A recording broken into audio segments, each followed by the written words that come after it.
Hello guys, आज हम देखेंगे किसी भी फ़ोटो में आउटलाइन कैसे बनाते हैं यूट्यूब थंबनेल के लिए, वो भी 1 मिनट में। तो चलिए शुरू करते हैं। सबसे पहले फ़ोटोशॉप ओपन कर लीजिए।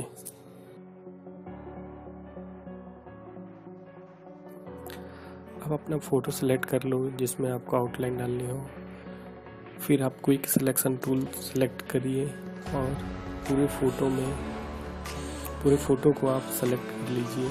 क्विक सिलेक्शन टूल से आप साइज छोटी बड़ी कर सकते हो सिलेक्शन के लिए, इस हिसाब से कि सारे फ़ोटो आप सेलेक्ट हो जाए।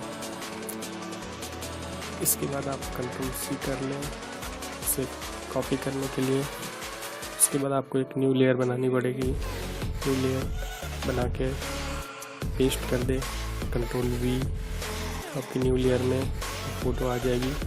फिर आपको ब्लेंडिंग ऑप्शन चूज़ करनी है न्यू लेयर में। फिर आप स्ट्रोक पे जाएं। स्ट्रोक पे क्लिक करते ही आपको ब्लैक कलर की लाइंस दिखने लगेगी। आप उसकी साइज और कलर चेंज कर सकते हो।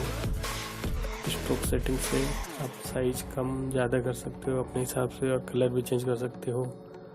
मैं वाइट कलर सेलेक्ट करता हूँ, साइज थोड़ा बढ़ा देता हूँ। हाँ, ये परफेक्ट है। फिर ओके कर दीजिए। तो ये रही आउटलाइन कैसे बनाते हैं 1 मिनट में फ़ोटोशॉप में अपने यूट्यूब चैनल के लिए। तो थैंक यू गाइस।